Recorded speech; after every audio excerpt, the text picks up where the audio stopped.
Que alegria, irmãos, nos reunir nesta noite mais uma vez, celebrando o nosso Deus. Muito grato pela alegria e pela celebração das crianças, né? Talentos aí florescendo, e a gente fica muito feliz, naturalmente, pela atitude, né? A disposição. Giovana na bateria foi uma surpresa para mim, né? Segurou firme mesmo, viu? Irmãos, nós vamos estar nesse instante fazendo uma reflexão na palavra, reflexão a partir do capítulo 9 de João. Eu gostaria de ler uma passagem.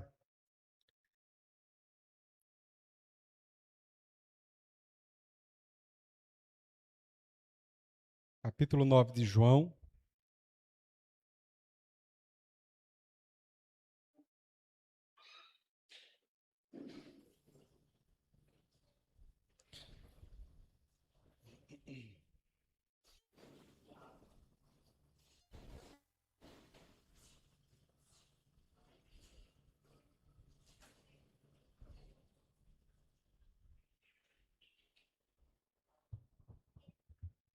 Capítulo 9, a partir do verso 1. Amém? Diz: Ao passar, Jesus viu um cego de nascença. Seus discípulos lhe perguntaram: Mestre, quem pecou, este homem ou seus pais, para que ele nascesse cego? Disse Jesus: Nem ele nem seus pais pecaram, mas isto aconteceu para que a obra de Deus se manifestasse na vida dele. Enquanto é dia, precisamos realizar a obra daquele que me enviou.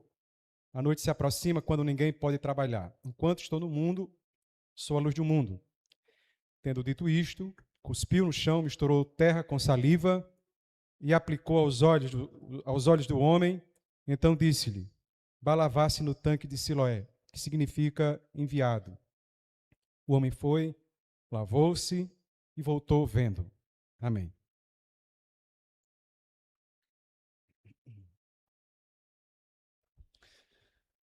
Irmãos, eu gostaria de falar um pouco sobre a nossa relação com o sofrimento e destacar um dos princípios extremamente importante das ações de Deus em meio ao sofrimento humano. O título da nossa reflexão será As obras de Deus em meio ao sofrimento. As obras de Deus em meio ao sofrimento.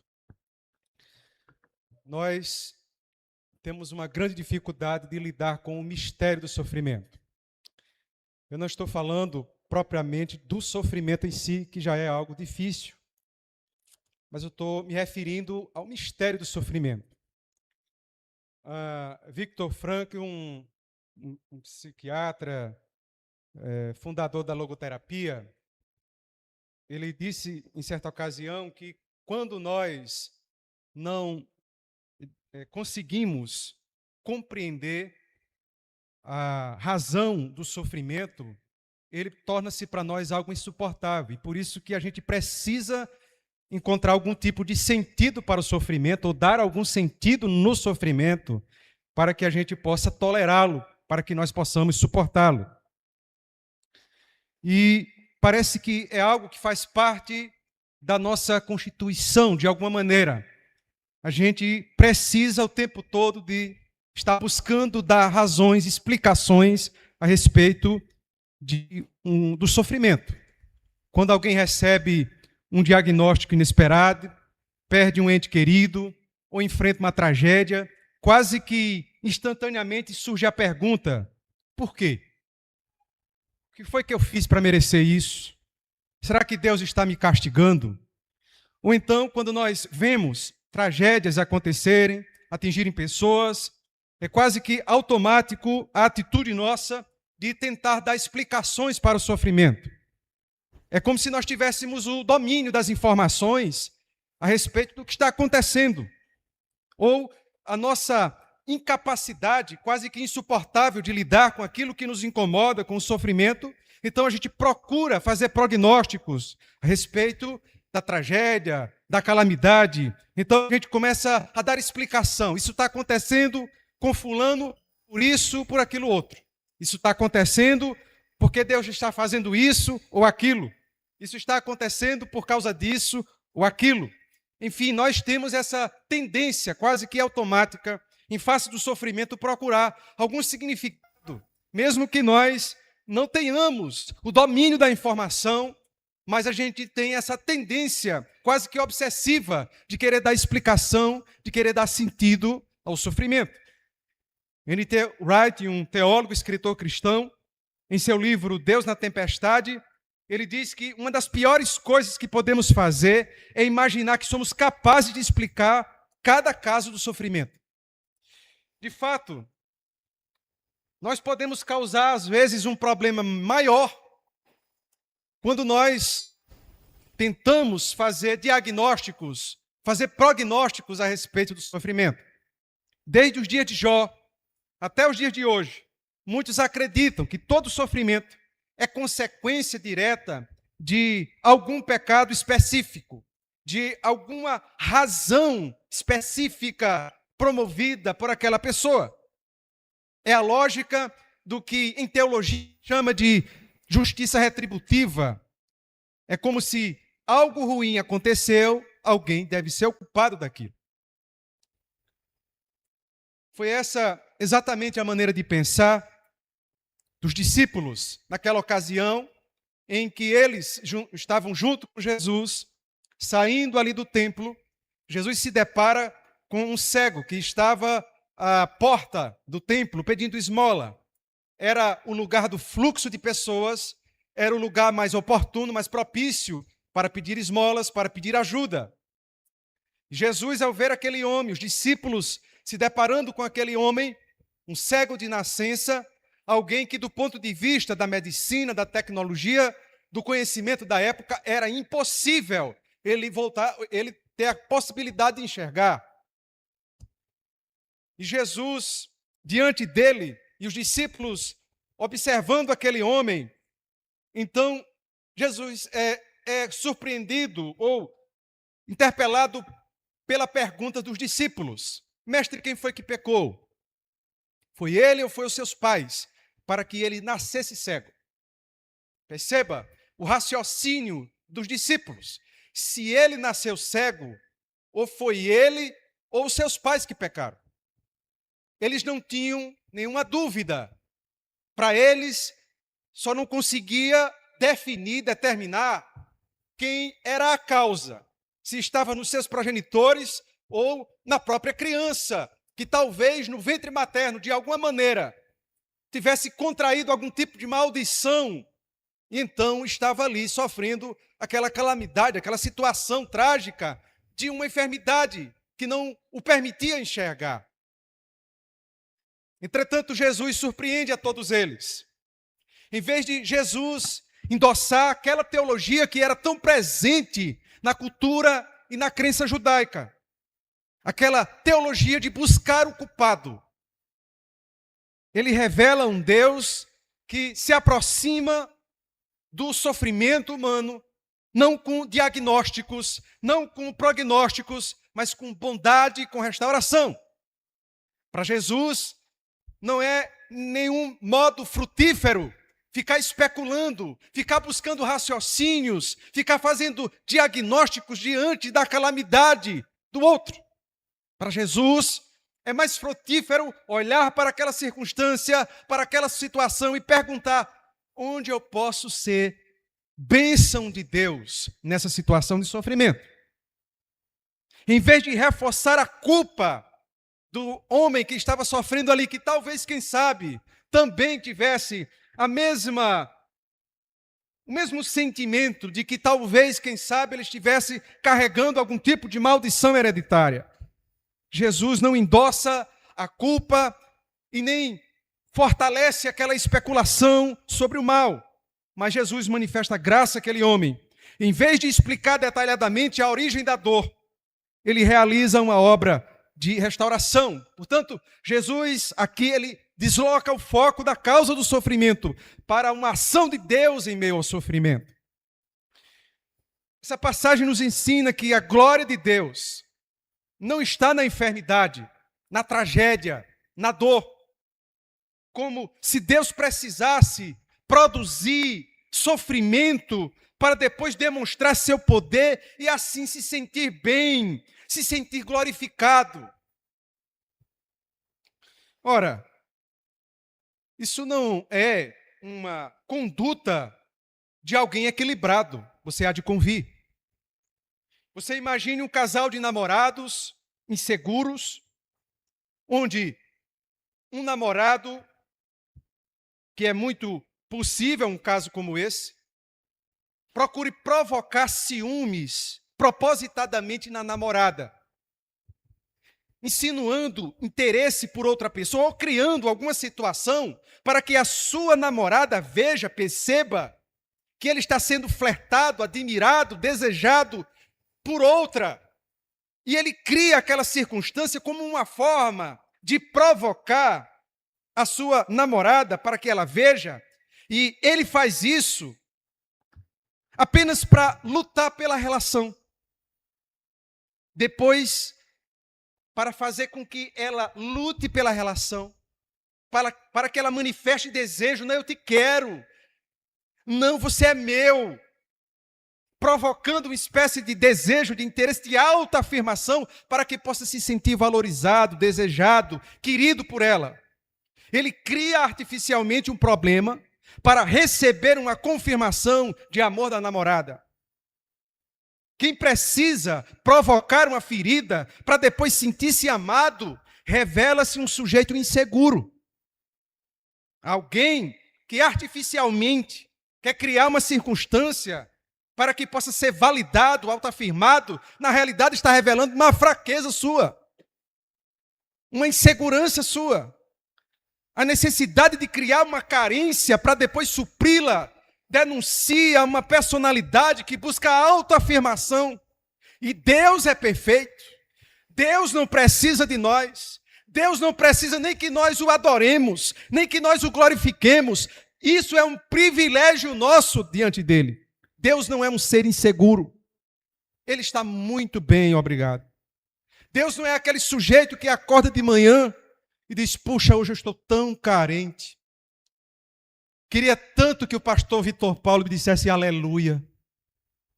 Queria tanto que o irmão fulano de tal dissesse glória a mim.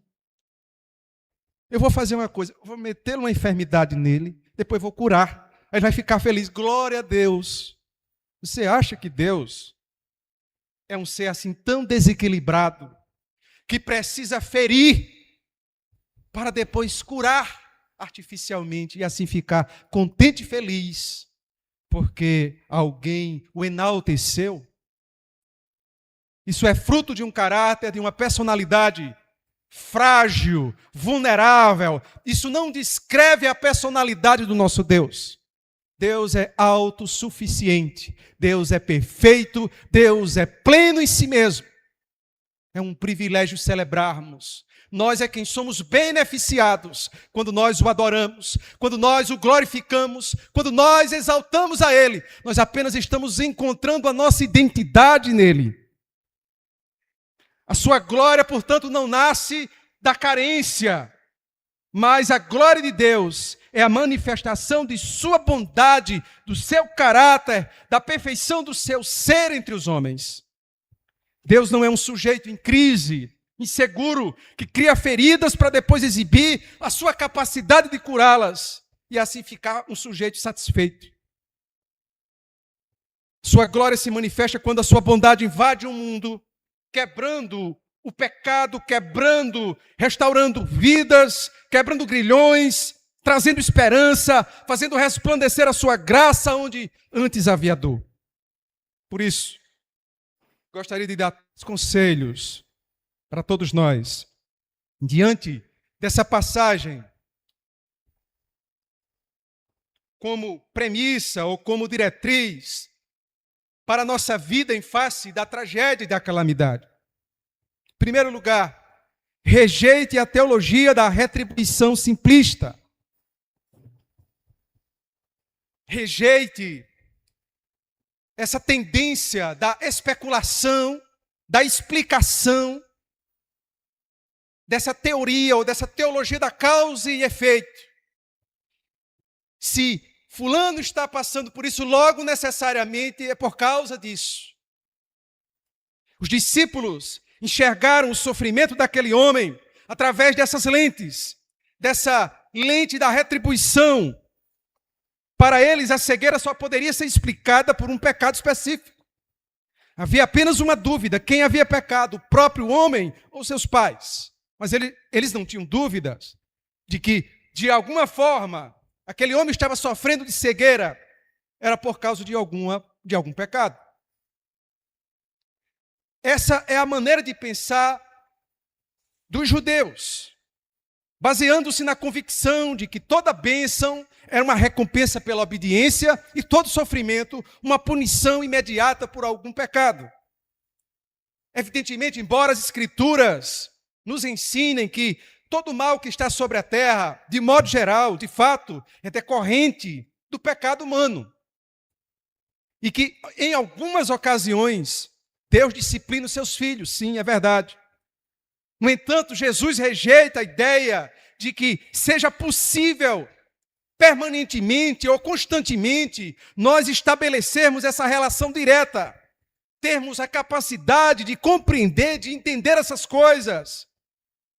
Porque nem sempre isso tem uma relação, um vínculo de causa e efeito. Observe que Jesus não responde apenas à pergunta dos discípulos, ele também corrige o pressuposto da pergunta. Eles perguntam: quem pecou? Mas Jesus responde: nem ele pecou, nem os pais pecaram. Com isso, Cristo está desmontando essa lógica religiosa de enxergar uma pessoa sofrendo e buscar vincular o culpado ou a culpa. Jesus nos ensina que nem todo sofrimento é consequência direta de uma falha moral ou individual. Vivemos em uma criação afetada pela queda, onde enfermidades, tragédias, calamidades, limitações fazem parte da condição humana. Nem sempre conheceremos as razões pelas quais determinadas pessoas, determinados povos enfrentam certos sofrimentos. Eu fico um tanto assim perturbado, inquieto, triste também. Há uma mistura de sentimentos. Quando normalmente se acontece alguma calamidade no mundo, começa a de repente vídeos serem compartilhados e normalmente alguns religiosos tentam vincular isso sempre com uma causa, como se Deus estivesse fazendo aquilo. Quando ocorreu a queda das Torres Gêmeas, rapidamente as pessoas começaram a vincular aquilo como se fosse Deus que estivesse fazendo aquilo.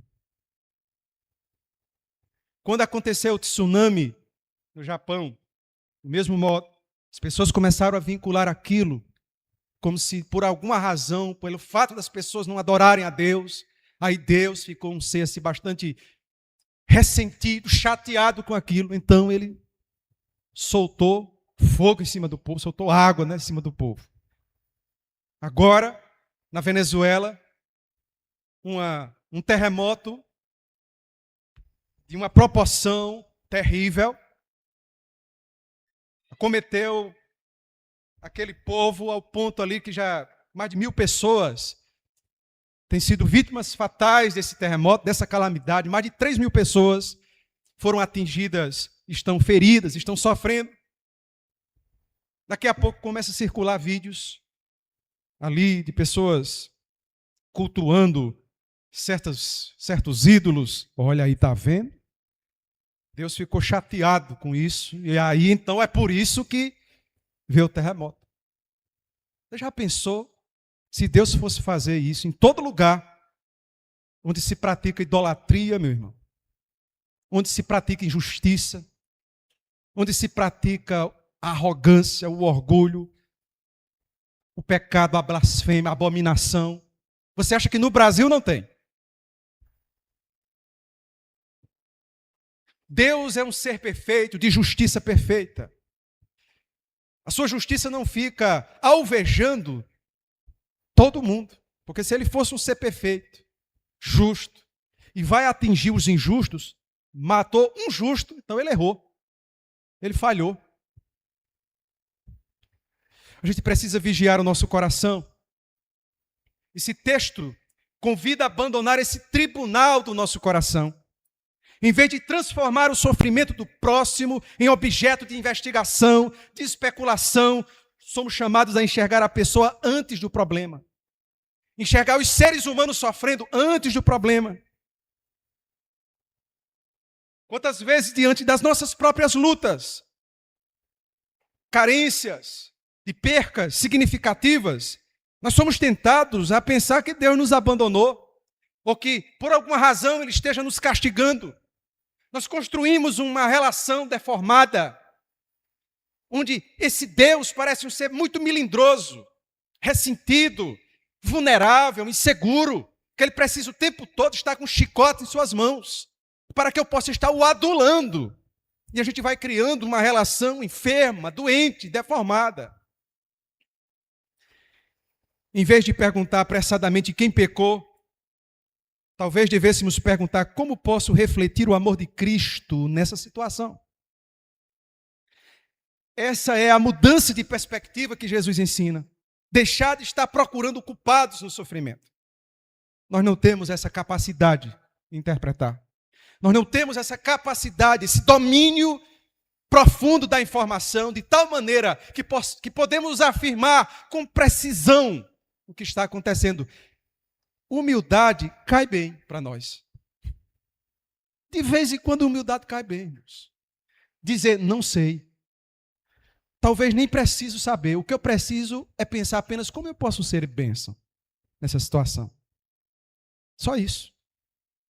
Em segundo lugar, segunda lição, o segundo conselho que esse texto parece trazer para nós. Colabore com Cristo na manifestação de suas obras. Colabore com Cristo na manifestação de suas obras. Vamos repetir todos? Colabore com Cristo na manifestação de suas obras. O versículo 3 e 4, Jesus diz assim: isso aconteceu para que a obra de Deus se manifestasse na vida dele. Enquanto é dia, precisamos realizar a obra daquele que me enviou. A noite se aproxima, quando ninguém pode trabalhar. Jesus não convida os discípulos apenas a entenderem o sofrimento, a ficarem buscando diagnósticos, especulando a respeito das razões, das causas do sofrimento daquele homem. Mas Jesus provoca uma mudança de postura diante do sofrimento. O foco não é mais a causa da cegueira, mas o que Deus faria através daquela realidade. O sofrimento não é tratado como um fim em si mesmo, mas como um cenário onde as obras de Deus podem se manifestar. Dentro de uma leitura bíblica da providência, isso não significa que Deus seja o autor do mal, mas que Ele, em sua soberania, é capaz de permitir certas realidades dolorosas dentro de um mundo caído para revelar um bem maior que delas resultará. O mal só existe no mundo porque Deus permitiu. E Deus só permitiu a maldade no mundo porque Ele poderia extrair um bem ainda maior desse mal. Foi isso que Agostinho de Hipona, um teólogo muito importante na igreja, ele disse que Deus não permitiria o mal se não pudesse tirar desse mal um bem infinitamente maior.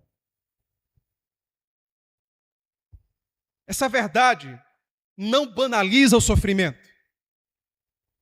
nem o glorifica em si mesmo, mas afirma que ele, o próprio sofrimento, não escapa ao propósito redentor de Deus. A cegueira daquele homem não era o ponto final da história. Ela se tornou o palco onde a graça de Cristo se manifestaria na vida daquele homem. E aqui há um ponto decisivo do texto. Jesus, depois de dizer essas coisas aos discípulos, ele diz: precisamos realizar as obras daquele que me enviou. Perceba que Jesus inclui os discípulos na missão. O sofrimento não é apenas algo a ser observado e analisado, mas um chamado à participação. Nós somos incluídos na manifestação das obras de Deus. Você como corpo de Cristo, e portanto agora, Você é as mãos, você é os pés, você é a boca, vocês são as ações. Nós somos as mãos, os pés, a voz de Deus neste mundo. A igreja é o corpo de Cristo. Os discípulos são convidados a sair dessa posição de espectadores e assumir agora um lugar de cooperadores de Cristo, de manifestação de suas obras no mundo. Isso muda completamente a forma como nós enxergamos a calamidade, a maneira como nós enxergamos o sofrimento. Diante de quem sofre, nós não somos chamados a fazer diagnósticos espirituais apressados, nem a construir teorias sobre o mal, sobre a culpa. Nós somos chamados a manifestar o caráter de Deus, levando compaixão onde há dor, exercendo misericórdia onde há julgamento, oferecendo presença de Deus onde há abandono, restaurando vidas onde há a exclusão, o desprezo, o descaso, sendo instrumentos de cura onde há feridas. Em outras palavras, o texto nos desloca da explicação para a ação, da análise para a misericórdia. Um certo rabino, por nome de Harold Schweitzer, respondeu à pergunta onde, naquele contexto da queda das Torres Gêmeas, alguém chegou para ele e perguntou assim: e aí, rabino, onde é que estava Deus quando derrubaram as Torres Gêmeas? Cadê Deus? Onde estava Deus nessa calamidade? O rabino pensou e respondeu: Deus estava nos bombeiros que entraram nas torres. Deus estava nos policiais. Deus estava nos médicos. Deus estava nos voluntários. Deus estava em todos aqueles que arriscaram a própria vida para salvar as outras pessoas.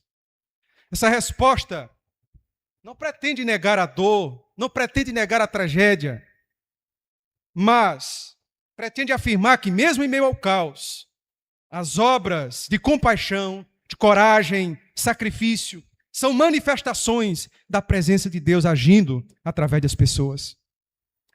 John Stott, pastor anglicano, muito conhecido, escritor, ele disse que o cristianismo não oferece explicações fáceis para o sofrimento, mas oferece a presença de Deus nele.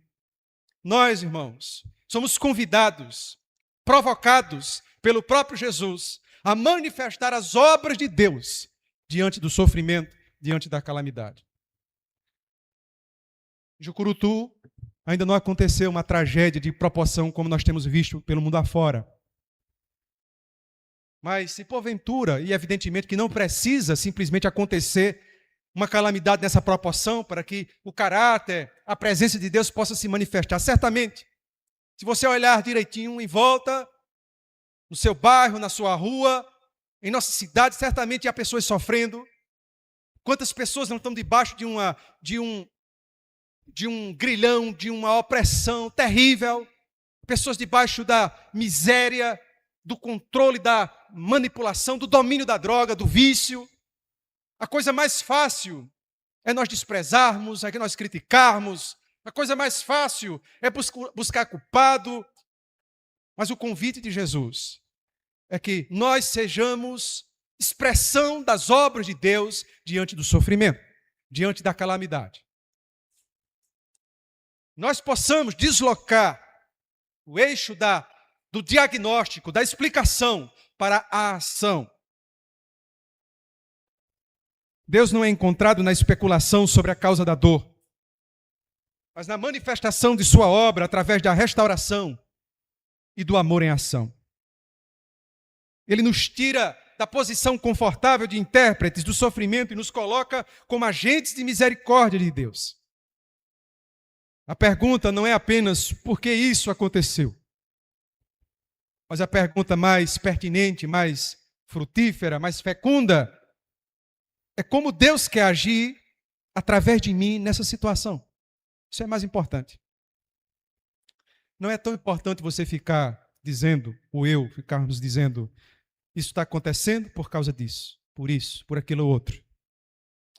Jesus nos convida a sermos instrumentos, a sermos o caráter dele, a manifestar as obras dele no mundo. Por isso quero lhe provocar, perguntando: você tem sido mais o quê? Intérprete do sofrimento ou instrumento de Deus para aliviar o sofrimento humano? Em situações de dor, qual é a sua primeira reação? É julgar? É especular? É buscar explicar ou ajudar? Você está disposto ou disposta a sair do conforto da análise para entrar no campo da compaixão e da misericórdia? De que maneira você pode hoje ou amanhã, quando tiver a oportunidade e ela bater a sua porta, manifestar as obras de Deus na vida de alguém que sofre? Terceiro conselho para a gente encerrar essa agonia, essa angústia. Proclame que o sofrimento não é o ponto final da sua história. Irmãos, nós estamos diante de um cenário marcado de muitas dores, de muitas feridas, de muito sofrimento na humanidade.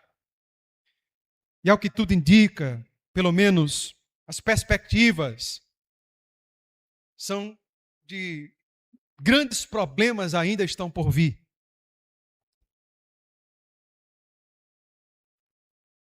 E certamente a sensação de desespero e de abandono afeta, abala o coração das pessoas. Mas a gente precisa alimentar uma esperança entre nós e no mundo, de que o sofrimento não é o ponto final da história. Jesus disse: olhe, no mundo vocês vão passar por aflições, mas tenham bom ânimo, eu venci. Isso traz para nós esperança. Sofrimento não é o ponto final da história. Interessante, Jesus se aproxima daquele homem que está ali num breu desde que nasceu, na escuridão, desde que se entende por gente. E Jesus, diz o texto que ele cospe no chão, faz ali um sarapatel, uma lama, e empurra nos olhos do homem.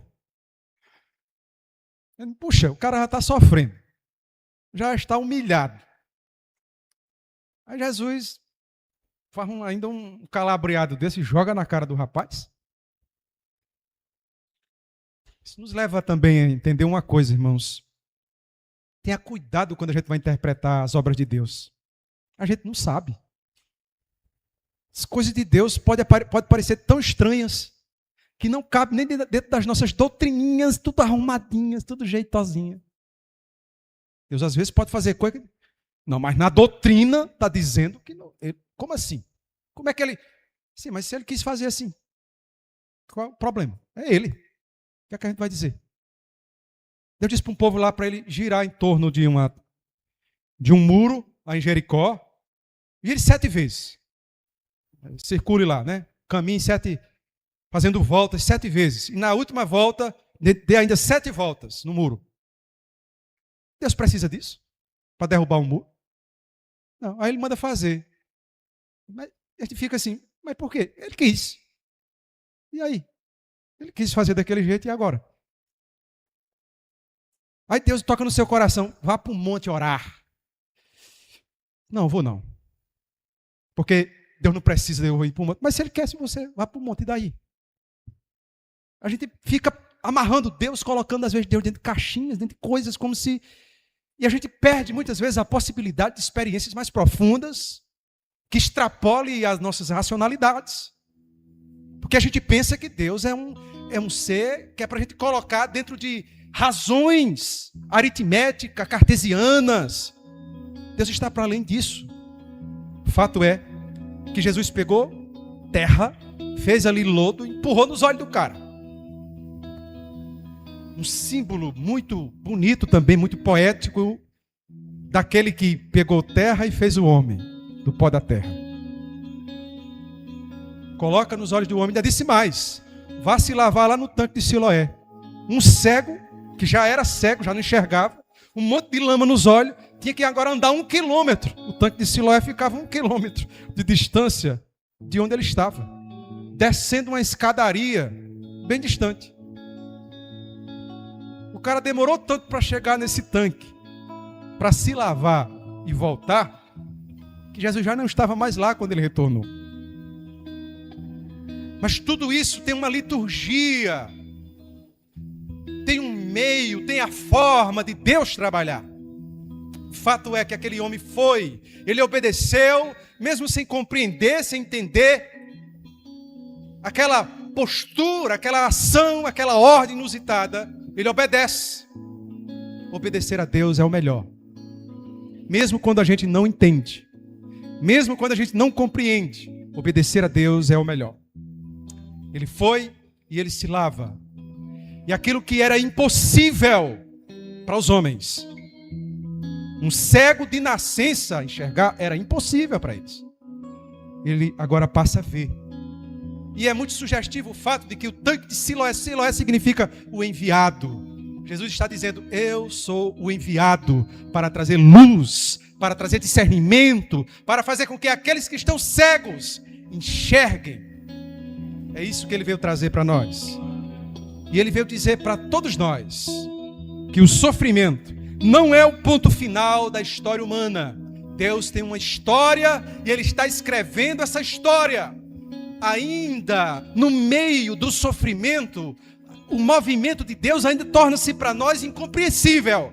Mas a sua ação já está efetiva no nosso meio. E com certeza, aquele que disse que virá, virá.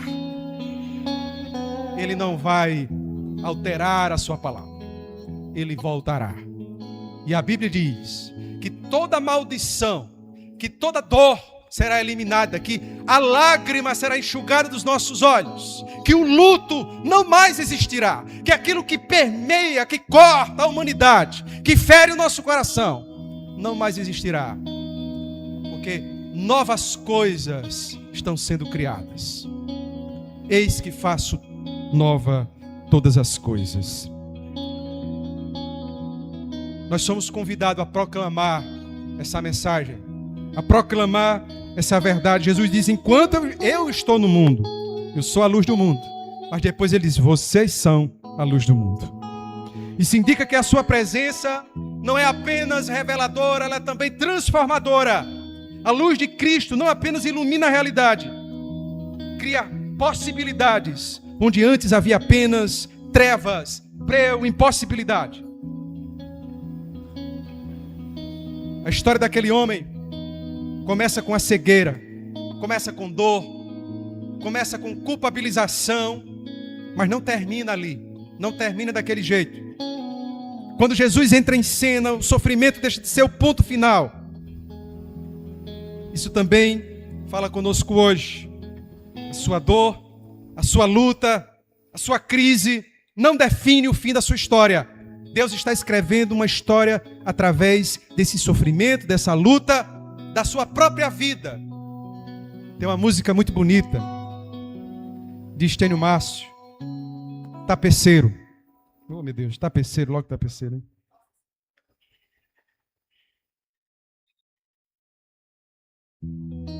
Essa música diz para nós, Deus está tecendo a nossa história de uma forma que nós não compreendemos.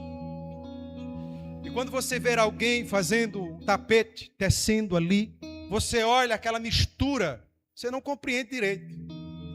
Daqui a pouco, quando aquele artesão vai concluindo a sua arte, de repente, o contraste das cores, a mistura dos fios começa a fazer sentido. E assim é o nosso Deus. A Bíblia diz que nós somos obras de Deus, e essa é a palavra, somos feituras suas, criadas em Deus para as boas obras. A palavra feitura significa exatamente isso, é como Deus como sendo um artesão que está tecendo a nossa história. Diz assim a música, vamos ver aí, vamos ver se vai. Sem ensaio fica difícil, né? Dó maior. A música já é difícil, e sem ensaio aí complica, né? Mas é muito bonita, vale a pena. Se você ainda não conhece, conheça. Tapeceiro, grande artista, vai fazendo o seu trabalho. Incansável, paciente no seu tear.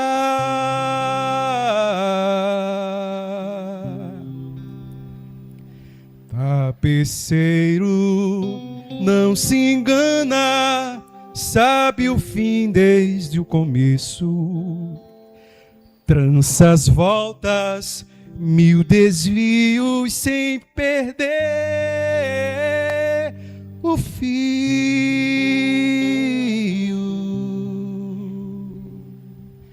Minha vida é obra de tapeçaria, tecida de cores alegres e vivas, fazer contraste no meio das cores nubladas e tristes. Aí, se você olha do avesso, nem imagina o desfecho. No fim das contas, tudo se explica, tudo se encaixa, tudo coopera pro meu bem. Alto tom. Quando se vê pelo lado certo, muda-se logo a expressão do rosto, obra de arte, pra honra e glória do tapeceiro. Minha vida é obra de tapeçaria, tecida de cores alegres e vivas, no meio das cores nubladas e tristes. Se você olha do avesso, nem imagina o desfecho. No fim das contas, tudo se explica, tudo se encaixa, tudo coopera pro meu bem. Quando se vê pelo lado certo, todas as cores da minha vida dignificam a Jesus Cristo, o tapeceiro. Amém? Talvez a gente não compreenda a arte que está acontecendo na nossa vida, mas há uma história sendo realizada, e por isso, nessa história, Deus pode estar tecendo fios que pelo avesso torna-se difícil de compreender, mas a obra é bela, é bonita. Ele está tecendo. Amém?